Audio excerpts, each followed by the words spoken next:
Noah, let's face it, if you go anywhere these days, you need a mask. That's right, Clint. If you go to the bank or the gym or even the store, you're going to be required to wear one for the foreseeable future. If you're going to be rocking a mask, why not do it in style while celebrating the Chiefs Super Bowl victory in the process? Absolutely. Visit our friends at Noble Apparel to check out all their selections of masks that come in all styles, from Frozen to Spider-Man, and of course our defending Super Bowl champion Kansas City Chiefs. Noble Apparel is KC born and bred, and their merchandise is by Chiefs fans for Chiefs fans. Visit NobleApparelKC.com or check them out on Facebook today at Noble Apparel 816. This is your Olympic hero and former WWE champion, Kurt Angle.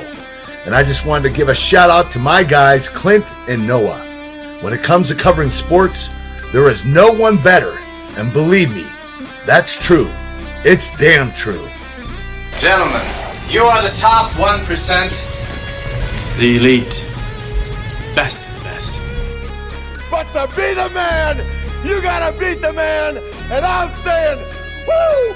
I'm the man. The best there is, the best there was, and the best there ever will be. You know, when they talk about the elite. The elite. You ever see the elite? You're the elite. You are the elite. You are now listening to the Elite Sports Podcast, brought to you by Vermeil Wines and powered by GASN Sports, the pinnacle of hard-hitting sports talk, featuring weekly expert analysis and top-notch interviews. And now, please welcome your hosts, Noah Groniger and Clint Schweitzer. Welcome once again to the Elite Sports Podcast, where, yes, indeed, the rumors are true. One of us has opted out for the 2020 season. It is my co-host, Noah Groniger. He is denouncing his possessions and moving to Nepal if the rumors are accurate. Noah, is this true? And I guess we'll see you back in 2021, my friend. It is. I am denouncing all worldly possessions, liquidating assets, getting some funds together so I can move to Nepal. And I guess, I am opting out for this season. Maybe if I can get all this equipment over to Nepal, we can continue the podcast. But I, as of right now, am opting out, and that's it for me. Well, when you look at the situation right now and the players that are opting out, this is something that we expected. You've got two Chiefs currently, Damian Williams, running back. Some thought he should have been Super Bowl MVP here in Super Bowl 54. And then offensive guard Laurent Duvernay-Tardif have opted out. And you've got a myriad of Patriots doing it. There's been some players kind of sprinkled around here. Surprised? And what is your thoughts on kind of the opt-outs right now? Because I think that this whole thing, when you look at everything that's gone on and I look at it, I think that it does come down to the idea of we need to move on with our lives. We need to try to get going here, but we shouldn't force anyone to do anything they don't want to do. So I think the NFL is handling this the right way. We've even seen a couple in college football now say that they're opting out of the season. I think that this is the right way to do it, and I don't think you could look at anybody and have anything negative to say about them and their choices. I think this is great, and if there's going to be a season, and maybe without some players, but there's always somebody. It's next man up, as our guy Sean Salisbury would say, is it not? It absolutely is. You look at Dante Hightower, Patrick Chung from the Patriots, Marcus Cannon, the right tackle, and then you have Marquise Goodwin, who just got traded from the 49ers to the Eagles this offseason, and he's opted out. So they're losing their speeder receiver. And the Chiefs are losing Damian Williams here, but, I mean, they drafted Clyde Edwards-Helaire in the first round, so he looked to be probably the main guy anyway. I'm sure they would have shared time, but now he'll be the main guy along with Darwin Thompson, who I thought could have been cut, but it looks like he could stay on this team. DeAndre Washington, Patrick Mahomes' former teammate at Texas Tech, and then Darrell Williams, of course. So the Chiefs have their running back core, their roster. These guys have seen action, and Clyde Edwards-Helaire is just the Chiefs had their pick of the litter of running backs in the draft, and they chose Clyde Edwards-Helaire. They ran it by Patrick Mahomes. He said, yeah, that's the guy I want, and Brett Veach went and made it happen. So the Chiefs should be good, even with these moves, especially with Laurent Duvernay-Tardif moving on. They signed Kelechi Osemele, former two-time Pro Bowler and an All-Pro. He did have an injury last year with the Jets, but he looks to come in and solidify that interior offensive line for the Chiefs. Well, breaking news from Sports Illustrated this week. It appears the SEC is going to plan for a 10-game football schedule, conference only, which joins the Pac-12, which has already decided to do that. It looks like the ACC is also on board with this. As college football, which you have said this entire time, has the biggest obstacle to climb when it comes to trying to get this season to go off. As of right now, every decision is in flux anyway in this world, but when you look at this, do you see this as a good sign? 10-game conference schedule, can we make it happen, or is this just kind of delaying the inevitable, and here in early to mid-August, we just have to pull the plug? I think it's delaying the inevitable a little bit. I think they're going to start the season. The ACC came out, you mentioned it there, with the SEC doing a 10-game conference schedule. The ACC is having one non-conference game, and they're 10 games for the conference schedule. And I think they're going to start the season. Kids are going to come down with COVID, and they're going to panic, and they're going to worry, especially with these kids having to be on campus and stuff like that, where the NFL players can just go home. I think the NFL is definitely going to complete a season, whatever that means. If it's 9 games, 6 games, 3 games, whatever it is for a regular season, they're going to get the playoffs in. Someone is going to hoist the Lombardi Trophy, and how much of an asterisk is by that at the end of the year, we'll see. But the NCAA, I think some of these conferences are going to start the season, but when kids come down with COVID, I think they're going to pull the plug and the season will not be completed. Well, we're going to get into all that and much more with our guest this week, which is the legendary Bill Curry, former head coach of the Georgia Tech Yellow Jackets. He coached at Kentucky. He was the SEC Coach of the Year, won an SEC championship for the Alabama Crimson Tide in 1989, which wasn't enough, Noah, because they lost to Pat Dye and the Auburn Tigers 3 times during his run, which put an end to his career there in Tuscaloosa. We're going to get into all that and much more. Not only that, but as a player, Bill learned the game from such legendary masters as Bobby Dodd, Vince Lombardi, and Don Shula. He snapped the ball to a who's list of quarterbacks, including Bart Starr and Johnny Unitas. He played in Super Bowl I as the starting center for the Green Bay Packers. He won Super Bowl V with the Baltimore Colts. I'll tell you what, Bill Curry is a guy whose voice was heard for 10 years on ESPN as an analyst. He is tremendous. His voice is just like sweet Southern comfort. It is sweet tea going down the gullet, man. Bill Curry, true legend in the coaching world, and I tell you what, he has got a lot of stuff to say about the things that are going on, kind of what we can expect, should football happen, all these things we're going to be talking to Bill Curry about, and man, he has sort of been there and done that, as they say. This is a great guest for us, and I'm so excited to talk to Bill today. Yeah, he's done it all. Whether you're more of a college fan, NFL fan, he's got something for everybody. As you mentioned there, just playing with the likes of Bart Starr, Johnny Unitas, under coaches John Shula, Vince Lombardi, as the center of the Packers going up against the great Ray Nitschke.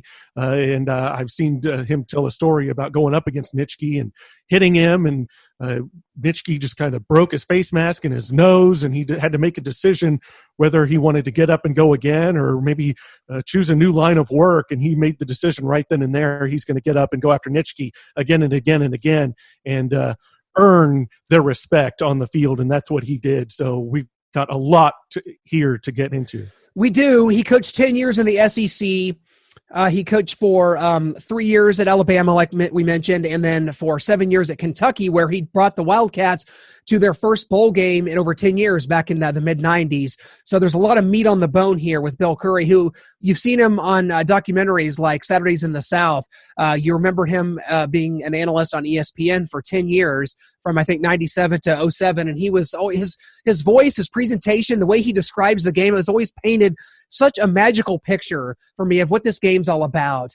And he always tells the story about he was on his way to call a game the week after 9/11, and he wasn't sure if the games were going to be played, but ESPN told him to go ahead and make the trip, and he was driving, and he stopped over at this convenience store, and this guy behind the counter recognized him and said, "Coach, are we gonna play this week?" And he said, "I don't know, but you might be the first person to find out if my bosses call me."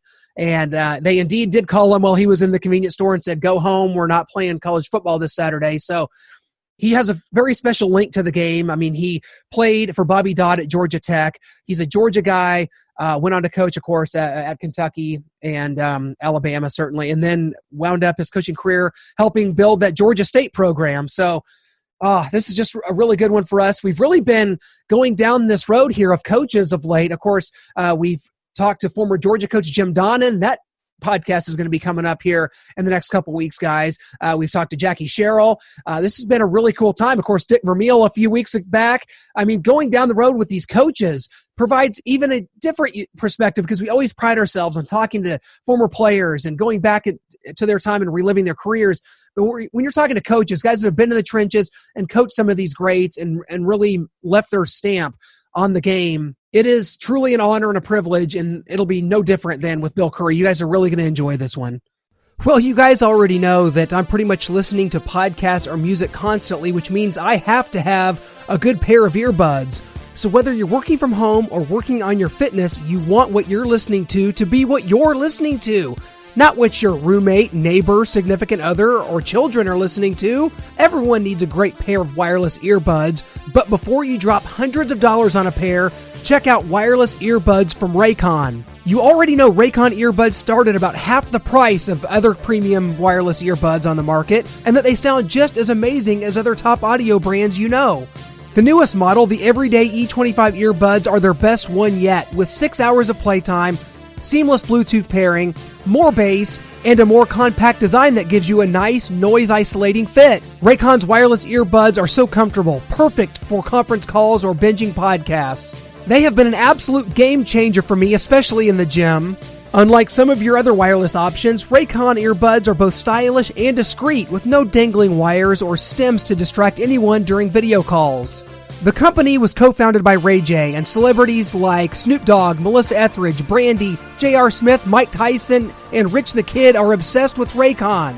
Now's the time to get the latest and greatest from Raycon. Get 15% off your order now at buyraycon.com/musicmania. That's buyraycon.com/musicmania for 15% off Raycon wireless earbuds. Again, that's buyraycon.com/musicmania. Thank you so much for joining us here on the Elite Sports Podcast today, Coach. It is just so great to see you here virtually. I wish we were talking about things like training camp and college football practice getting ready to start, but we're in certainly a state of uncertainty here, are we not? Yeah, you could say that. I mean, it's just it's like every day it goes up exponentially. I mean, that's a 50-cent word, but it's the truth. It sure is, but I tell you what, it's such a pleasure to have you because so many your words and the way that you're coaching and the things that you've done in your career have heavily influenced so many people like myself to get into broadcasting. You were such a welcome voice for ESPN for so long. But I want to kind of go back to your coaching career because we lost Pat Dye just a couple of months ago, the great Pat Dye. You had a couple battles with Auburn at your time at Alabama.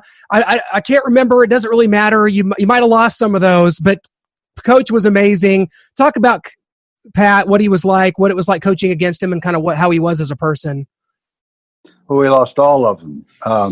Yeah. We didn't. If you go to Alabama, you have to beat Auburn, and vice versa.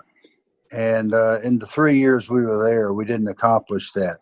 We played close, but that doesn't mean anything. And that was one of the great disappointments of my attempt to do the job for those folks. And one of the main reasons, of course, was that Coach Dye's teams were huge and fast and were well disciplined.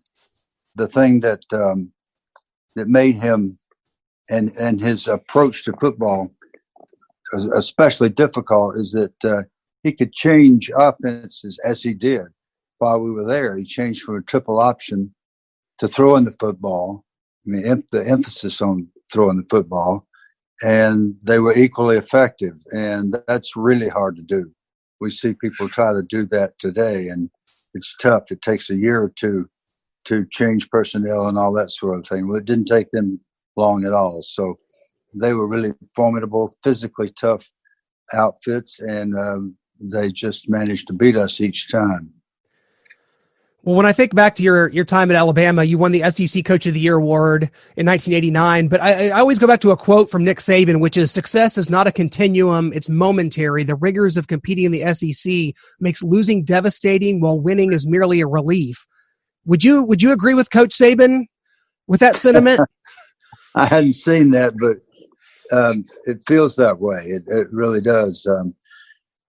I thought I had pretty much been to the mountaintop when it came to competition. When I played on great teams in the NFL for 10 years.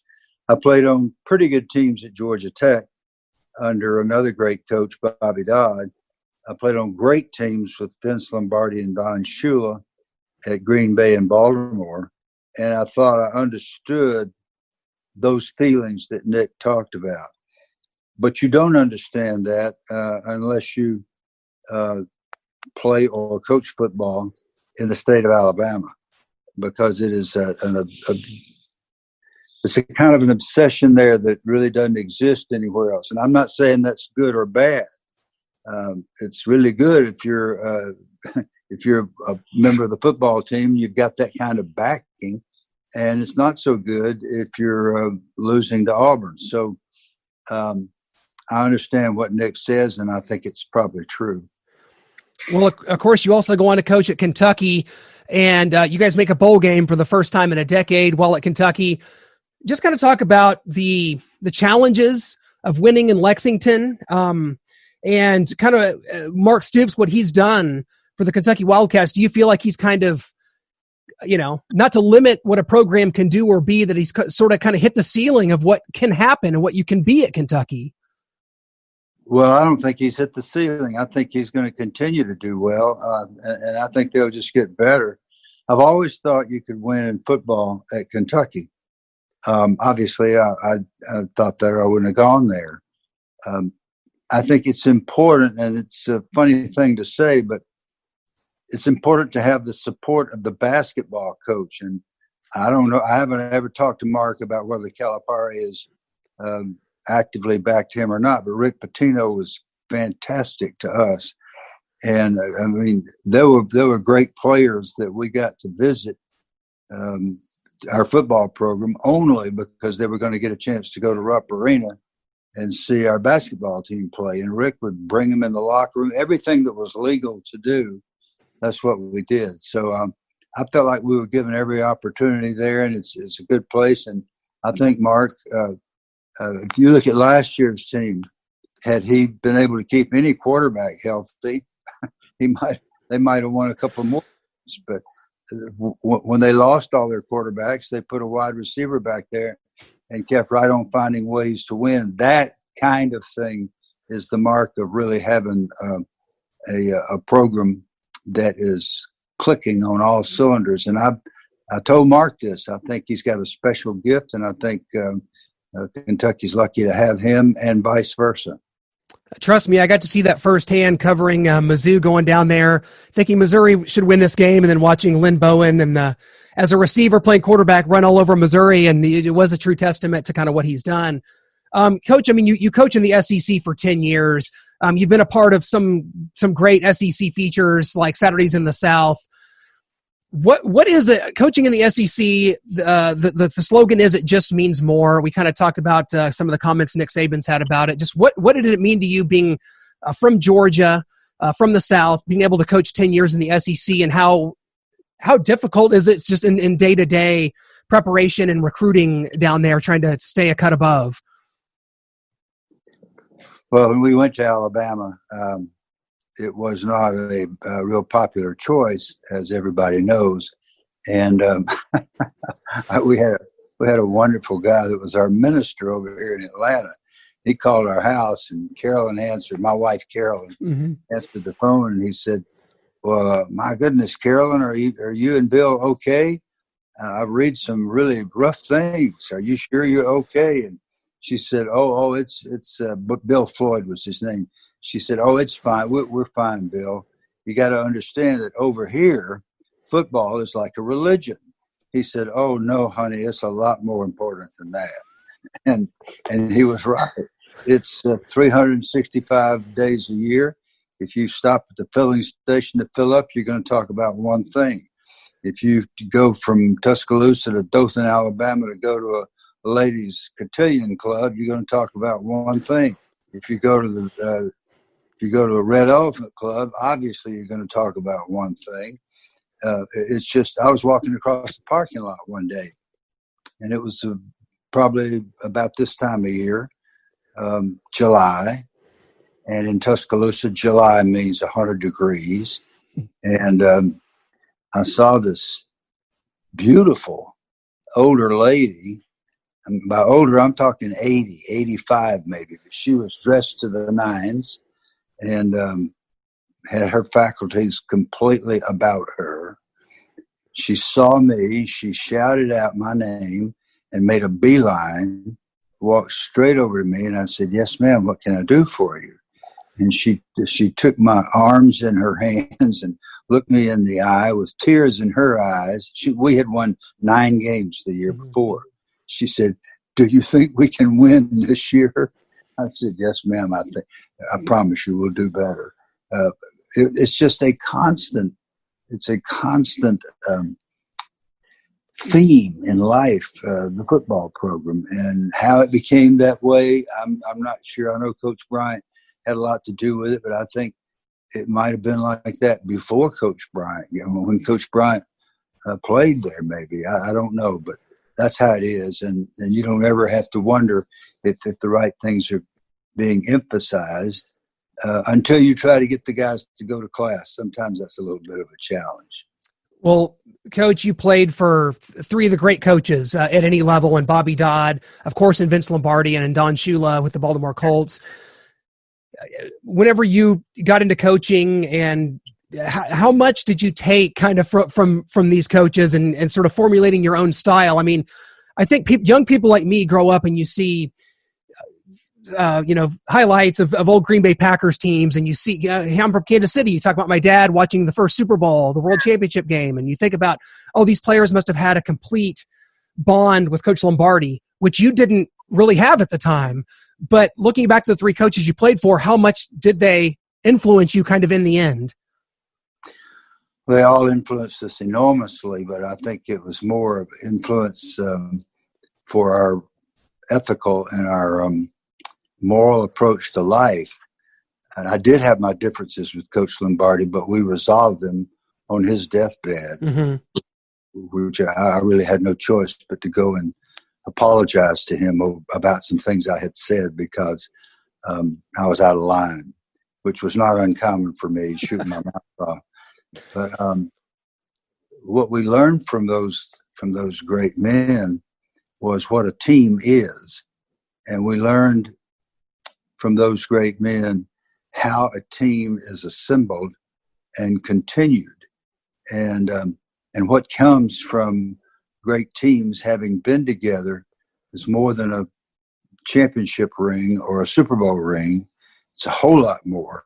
It's a lifetime of relationships because people who don't look like each other, who don't go to the same church together, who don't have the same color skin, who don't go to the same grocery stores, don't listen to the same music, those people become brothers in football because you don't have any choice. You either join and become one of the team or you don't make it. And once you've done that, once you've bonded with a group of people like that, it never goes away. And it's almost like a miracle, especially in today's world, where people are somehow finding reasons to hate each other. I mean, absurd, nonsensical reasons, right from the top of our government. It's really hard to believe what we're going through. And it sounds stupid to say football has part of the answer, but it does. It does. And it's not stupid. So all of that stuff is what the great teachers really do is to teach you a whole lot more than football. You do win championships if you're playing for great coaches, but you'll win a lot more. Coach, I know you've told this story a lot, but for kind of speaking on what you've brought up here and kind of what the country's going through, if you wouldn't mind, kind of for our listeners that maybe haven't heard it, just talking about your idea of the huddle and what it means to you, and how you, when you joined the Packers, had never been in a huddle with a man of color, with African Americans, and kind of what you took away from that and how it kind of shaped you going forward. Well, I was the last draft choice. They had 20 rounds in those days, and I was 20th. And I was joining a team that was already being called the greatest team of all time. And that was before they won 3 world titles in a row. Lombardi had a lot of good attributes, and I didn't see him at the time. I didn't like the fact that he shouted at us a lot. I didn't like the fact that he was a Yankee, he was Catholic, and he was Italian, and all those Southern prejudices that we had at that time. Some of them we still have. But nonetheless, I thought the biggest problem I'd have is the fact that I'd never been in a huddle with an African-American person. And Lombardi's greatest attribute, in my opinion, and not only helped him win more championships, 5 world titles in 7 years, that'll never be done again, ever, by anybody. Not only helped him win more championships, but it helped him to make a powerful statement to the American public about prejudice. We had more African-American players than anybody in the league. There were teams in the league that had none and bragged about it, or had a quota, and they might have 1 or 2 African-American players, which is unthinkable today. But in those days, that's what was going on. Well, nobody could beat us. And it wasn't just because we had a lot of African-American guys. It was who we had, both black and white. And because what that meant was, once you got in that training camp, you were going to get a chance to play. It didn't matter what you looked like or where you came from. And so once you earned a spot, you were respected. But I thought that the African-American guys would look at me, last draft choice, hear my Southern accent, hurt me, and send me home. And I didn't blame them. Well, that's not what they did. Led by Willie Davis, our great defensive captain, those guys embraced me, talked to me, spent time with me, sat me down when I said stupid, racist things, and I did. I didn't mean to, but I did. They would not slap me in the mouth or walk away from me or blindside me on the football field. They would explain to me, listen, Bill, you don't know how that sounds. Don't do that. Don't say that. Say this, this, and this. I couldn't believe it. I could not believe it. And it created, for me, a bond that wouldn't have happened any other way. Then I go to the Baltimore Colts, and there's John Mackey, the greatest tight end of all time from Syracuse University. And he and his wife, Sylvia, sort of adopted Carolyn and me. I don't know why. But once again, our lives were changed. And that's what happens in team sport when you have folks that aren't prejudiced who give you a chance. What they did was give me a chance. And I felt like when I began to coach that I wanted to give as many young people a chance to have the same kind of experience as I could. And I hear from my guys all the time. I know they had a similar experience, and I'm grateful. And it wasn't because of anything I did. It's because we brought the right people onto the teams who cared about each other. Oh, well, that's so well said. And I mean, you as a center, you snapped the ball to 2 of the greats, to Bart Starr. You spoke at his funeral, to Johnny Unitas. Here in Kansas City, for the first time in 50 years, there's a Super Bowl champion here. I'll tell you, around these parts, the year started off pretty great, Bill. Believe it or not, the Chiefs win the Super Bowl. Things are looking good. There's a parade. And then we get off track a little bit. But what have you seen from Patrick Mahomes, as a quarterback? Some of the things he's able to do, some of the reads he makes, the decision-making, the athleticism. It's really kind of unlike anything we've maybe ever seen, isn't it? I guarantee you it's unlike anything you've ever seen. I was trying to downplay it just a little, Well, you can't. I mean, the kid is lightning in a bottle. I mean, he's magic. I mean, I'm 77 years old. I snapped the ball to Bart Starr and Johnny Unitas. There were a bunch of other great quarterbacks I snapped the ball to in various games on different teams that are in the Hall of Fame. I sit here watching. My wife doesn't.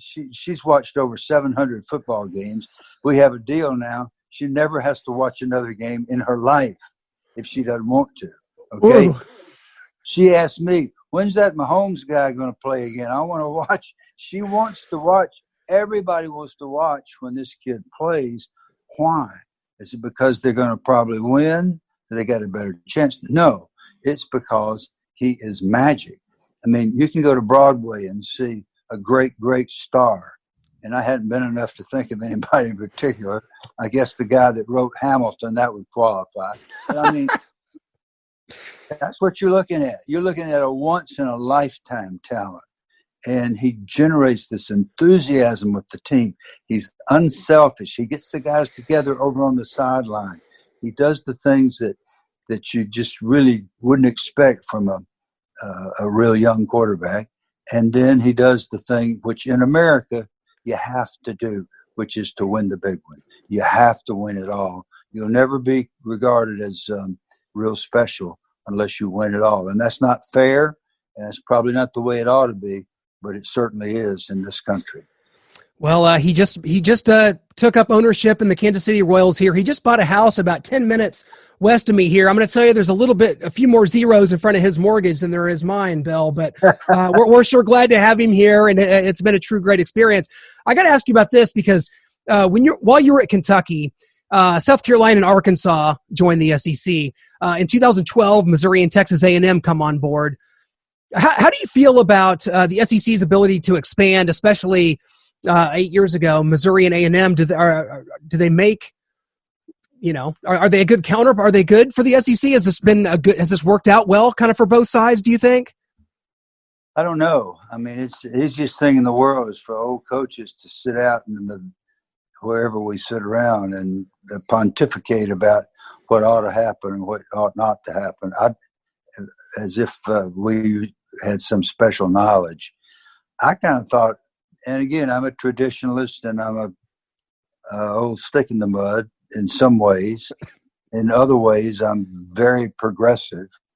And I'm thinking now more about players' rights and about diversity and that sort of thing.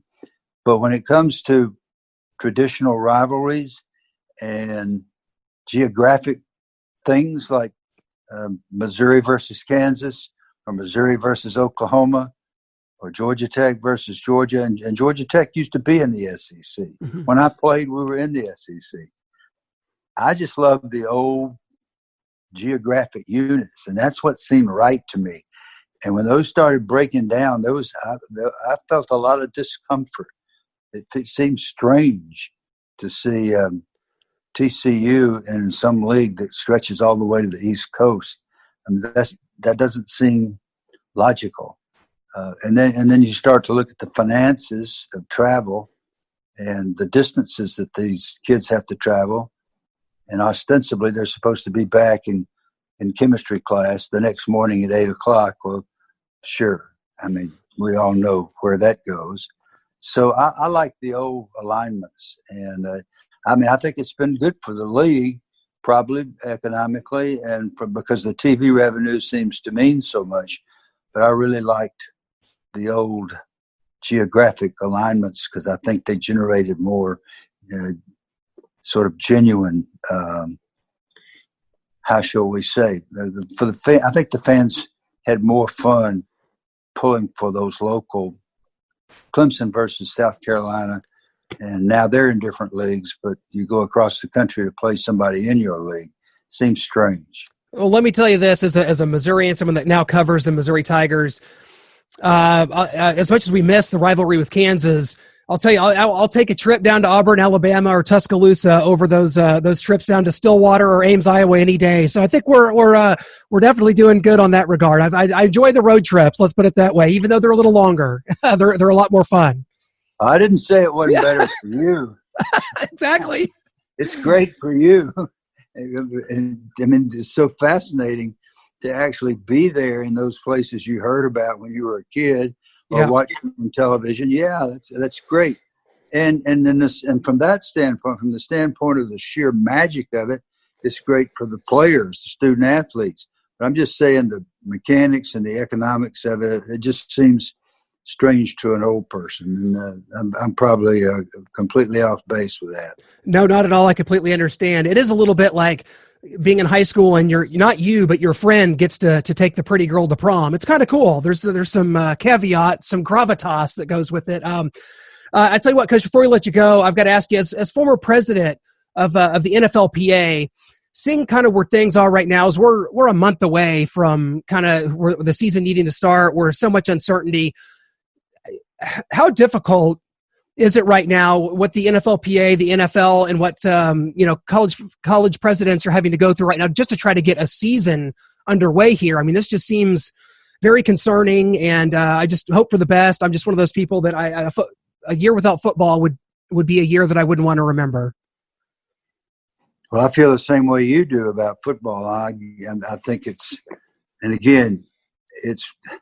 for people who are my friends and my family, it's well known that I ascribe way too much importance to football, but I think it is important symbolically to our country.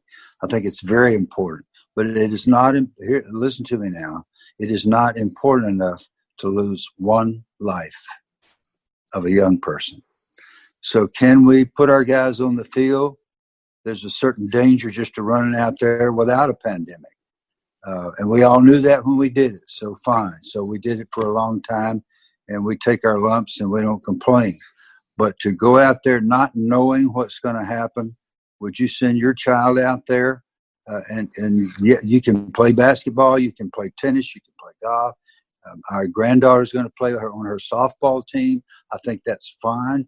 But when we start lining up and you and I are going to be smashing our face into each other, and we read all this information about how the molecules emanate from our mouth, and they got the virus attached to them, and I just can't see how we're going to do it. I pray we can and still keep our players safe. But if we can't keep the players safe, we're going to have to wait. We're going to have to suck it up and wait. That's so poignant and so well said. I tell you, on a personal note, your words and your career, your coaching career has been so uplifting and positive for so many people. And I just want you to know that there's people out there that really took to a lot of things you said and have just watched you paint such a beautiful picture of this silly little game that we love so much called football. And you've done it for a long time, and I hope you'll continue to do it. And I hope everybody will go to your website, billcurry.net, to check out everything that you've got going on, because you really are an inspiration to a lot of people, and we just can't thank you enough, Coach. Well, thank you for having me on, and you've more than appropriately thanked me. So you're very gracious, and I'm appreciate it. Well, absolutely. Stay safe and stay healthy, and here's hoping for better times in the future, Coach. You too. Thank you. That was powerful stuff from Bill Curry, who said playing football would be symptomatic to our nation, and it would be a great sign of things moving forward.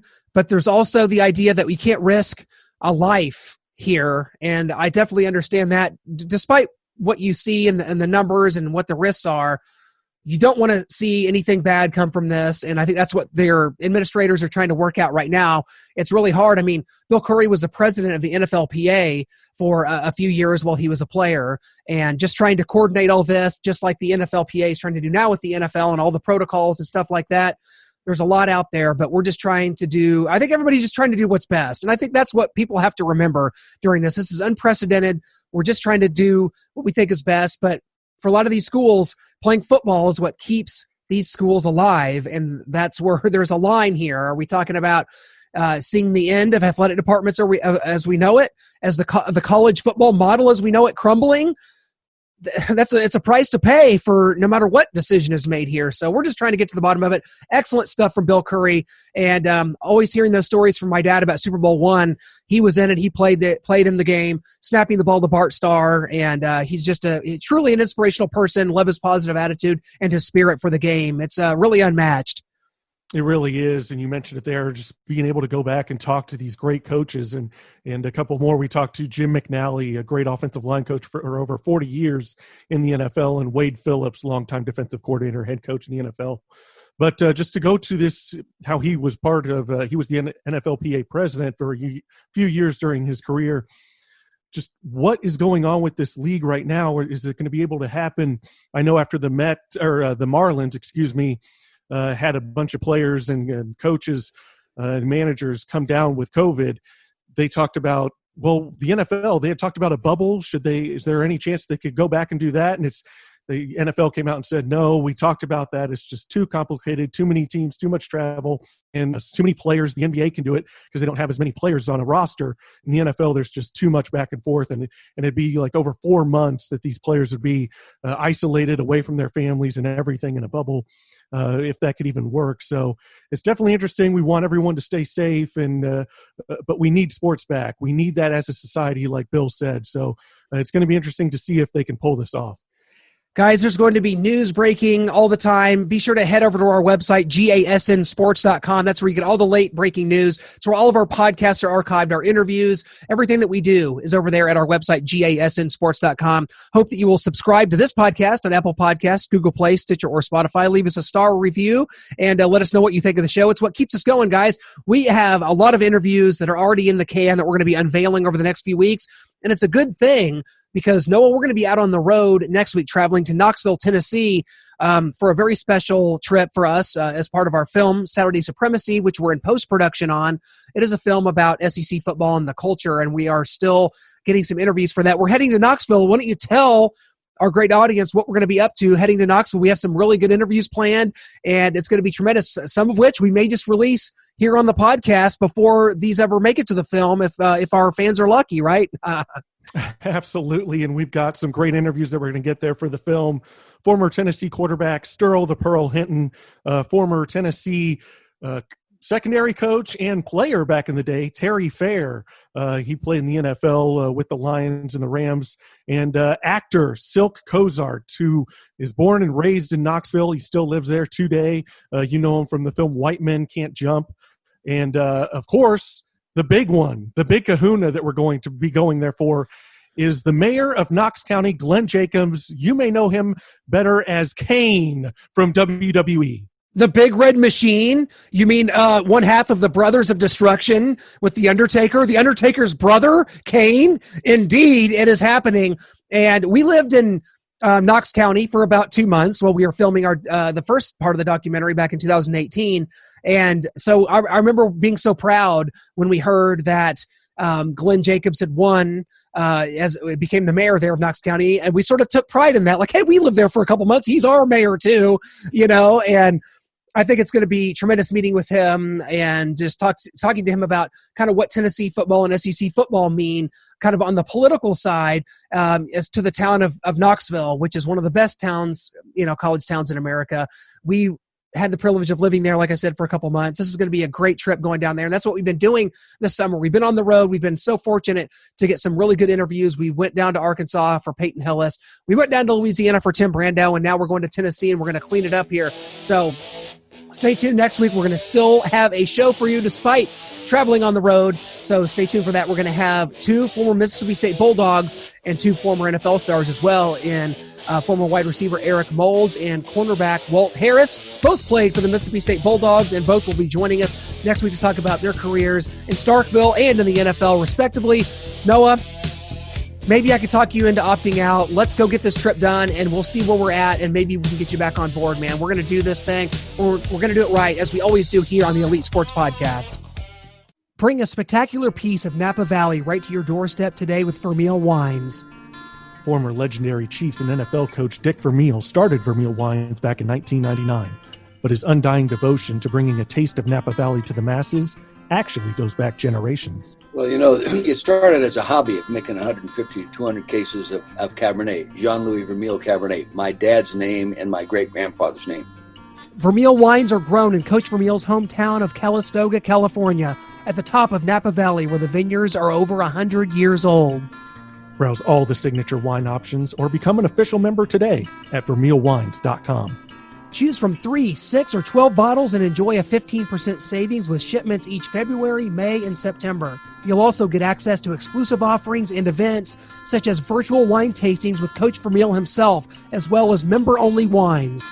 Try the Signature Club, where you get 1 case per year, a 20% savings, 4 bottles of each Cabernet. These are the highest rated wines at $1 shipping all year. To join, visit VermeilWines.com now or call 707-254-9881. Use promo code ELITE for $1 shipping on 3+ bottles of wine. This will also apply to your first wine club order if you mention ELITE at sign up.